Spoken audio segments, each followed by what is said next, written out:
Channel Rajput physics.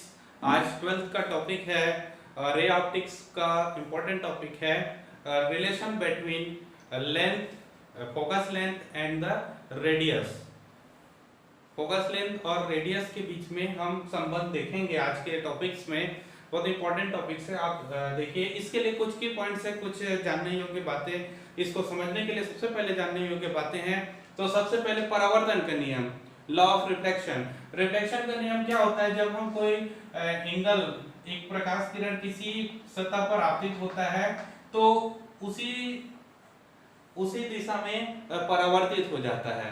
तो आपतन कोण और परावर्तन कोण, इंसिडेंट एंगल और रिफ्लेक्टेड एंगल दोनों इक्वल होते हैं। ये फर्स्ट की पॉइंट है, पहला पॉइंट। और दूसरा पॉइंट होता है, अगर हम देखें हैं किसी गोली दर्पण में प्रकाश किरण आपतित होता है तो परावर्तन के फलस्वरूप वो किसी निश्चित दिशा को लेता है।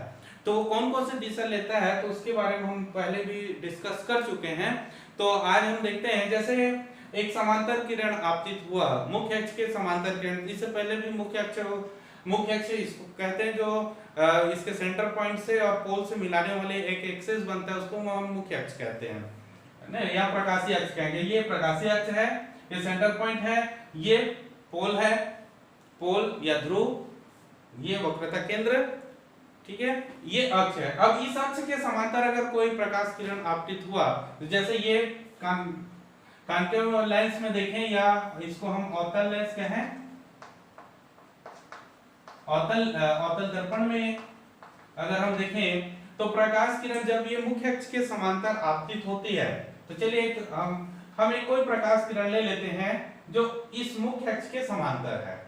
तो मुख्य अक्ष के समांतर एक्सिस में एक हमने इंसिडेंट रे ले लिया, प्रकाशीय किरण ले लिया जो मुख्य अक्ष के समांतर है।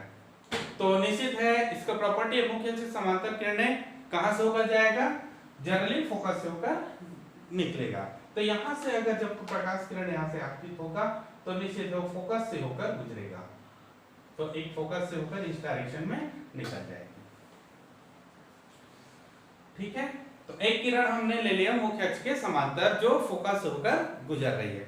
सेम यहां पर भी होगा, ठीक। इसमें भी हमने एक मुख्य अक्ष के समांतर एक किरण ले लिया,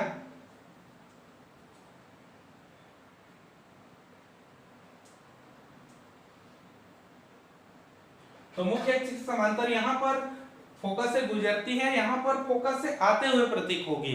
तो ये ऐसे डिनोट होगा कि फोकस से होकर बाहर निकल रहा है, इस प्रकार से।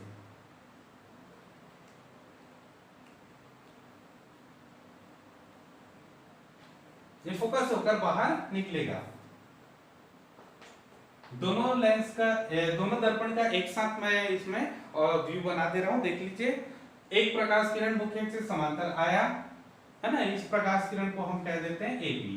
ए से इंसिडेंट किया एम पर, यहाँ पे पहुंचा ए एम जो है इंसिडेंट है। उसके बाद ये पी एफ को होते हुए, फोकस को होते हुए आगे निकल गया, ठीक है। एक किरण ले लें और अब हम यहाँ पर एम बिंदु से सी के बीच को हम मिला देते हैं, ठीक है। एम और सी क्या है? सी वक्रता केंद्र है, इसको हम मिला दें। चलिए,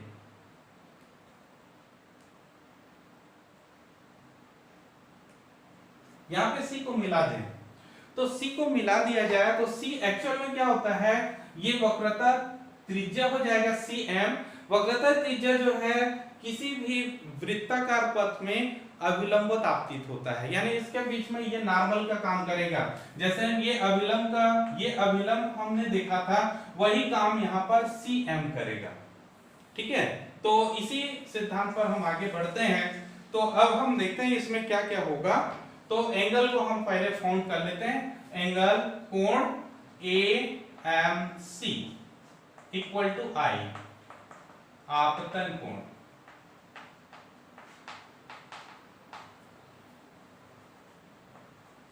ए एम सी ये वाले एंगल कोण है, आपतन कोण है, क्योंकि यहां से ये अभिलंब है, ये दर्पण है, इस पे आपतित हो रही है, तो ये आपतन कोण हो गया,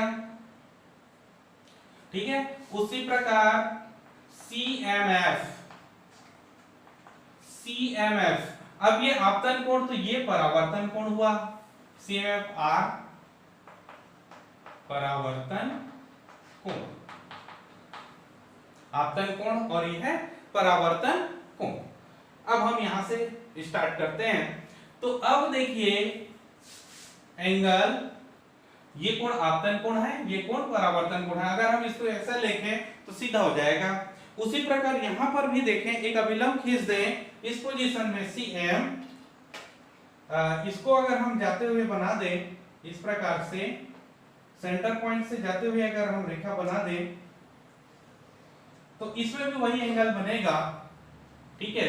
C ये M है, ये A है, ये F है, ठीक। इसको हम आगे बढ़ा देते हैं इस प्रकार से, तो ये आपतन कोण होगा I, ये परावर्तन कोण होगा R। तो जब ये I है तो ये भी I होगा, ठीक है। अब ये R है तो ये भी R होगा, क्लियर है। तो इस प्रकार से देखें दर्पण में, ये वाला फिगर में हम देखें तो अब मैं एंगल निकाल रहा हूं, देखो MCF, MCF या MCP भी कह सकते हैं इसको, MCP ये वाले एंगल, ये दोनों रेखाएं समांतर है तो ये दोनों एंगल इक्वल होंगे, that is equal to angle AMC equal to I। ये वाले एंगल और ये वाले एंगल बराबर होगा, क्योंकि एकांतर अंतर कोण बराबर होते हैं। समांतर रेखाओं में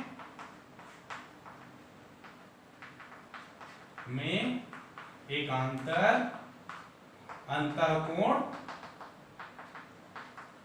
बराबर होते हैं, ये हम जानते हैं मैथ्स में, गणित में, ठीक है। एकांतर अंतर कोण बराबर होते हैं, ये पॉइंट क्लियर हो गया। तो ये वाले एंगल निकल गया हमको I, तो ये वाले एंगल कितना हो जाएगा, ये वाले एंगल, अब देखो ये समांतर रेखा है तो पूरा एंगल इसके इक्वल हो जाएगा, ठीक है नहीं। तो एंगल, अब यहां से देख लो, अब एंगल MFP ये वाले एंगल का हम डिनोट करें तो ये एंगल इस एंगल के इक्वल होगा, that is equal to angle AMF, ये वाले एंगल के इक्वल होंगे, ये एंगल और ये एंगल इक्वल होंगे। प्रॉपर्टी सेम यही लगेगा, यही प्रॉपर्टी सेम है, ठीक। अब इस AMF की वैल्यू क्या होगा, तो AMC plus angle AMCP, AMF ये वाले एंगल बराबर होगा ये वाले एंगल प्लस ये वाले एंगल, इन दोनों एंगल को हम प्लस कर दें तो उस एंगल के इक्वल आ जाएगा। अंडरस्टूड, समझ में आ रहा है। अब हम चेक करते हैं इसको, एंगल MFP, चलो एंगल MFP को हमने इसको थीटा मान लिया, चलिए तो ये एंगल थीटा हो जाएगा। तो क्या मिला आपको, थीटा इक्वल्स टू ये वाली एंगल है I, ये वाला एंगल है R, ये वाली एंगल I और ये एंगल R है। अब आपको पता होगा परावर्तन के नियम से, क्या है परावर्तन का नियम, I इक्वल टू R, आपतन कोण परावर्तन कोण के बराबर होते हैं। तो थीटा इक्वल टू क्या होगा, I plus I, that is 2I, I plus I that is 2I। अब हम यहां से निकालते हैं I और थीटा की वैल्यू। अब आपको पता होगा कोण बराबर होता है चाप बटा त्रिज्या,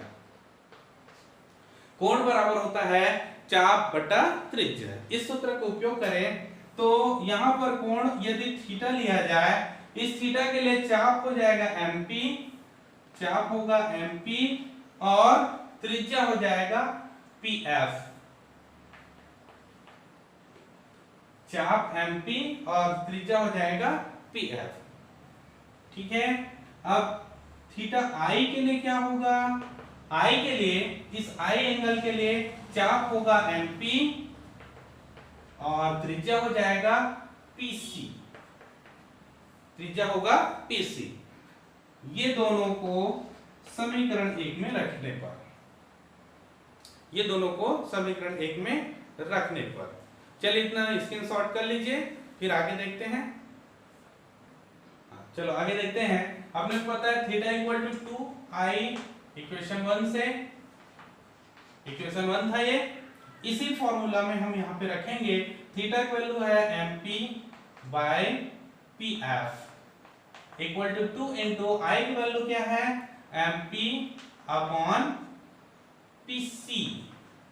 सो यहाँ से mp mp कैंसिल हो जाएगा, बचेगा 1 upon pf equal to 2 upon pc। 1 upon pf equal to 2 upon pc। अब mp और pc है क्या, तो चलिए pf होता है ध्रुव से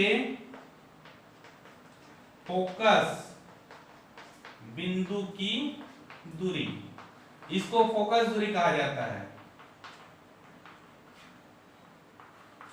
तो देखिए ये pf जो है ध्रुव से फोकस के बीच की दूरी है जो pf है, तो उसको फोकस दूरी कहेंगे। ये फोकस दूरी अगर हम चिन्ह प्रॉपर्टी का उपयोग करें तो लेफ्ट साइड में शिफ्ट हो रहा है, ध्रुव से लेफ्ट साइड में है, तो इसको हम कहेंगे माइनस एफ। फिर एफ जो है फोकस दूरी कहलाता है। उसी प्रकार हम पीसी को लिया जाए, पीसी होता है ध्रुव से वक्रता केंद्र की दूरी, तो इसको वक्रता त्रिज्या बोला जाता है। वक्रता त्रिज्या ये भी लेफ्ट साइड में है इसलिए माइनस आर होगा। इन दोनों को पुट कर दिया जाए। अब ये तो हो गया इस लेंस के लिए।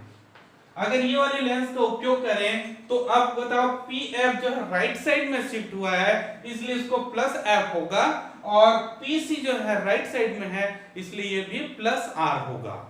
ओके, इसके लिए माइनस एफ माइनस आर, इसके लिए प्लस एफ प्लस आर, क्योंकि ये ध्रुव से राइट साइड में है, पोल से राइट साइड में है इसलिए पॉजिटिव होगा, ये पोल से लेफ्ट साइड में है इसलिए नेगेटिव होगा, ये चिन्ह प्रॉपर्टी का यूज करने पर।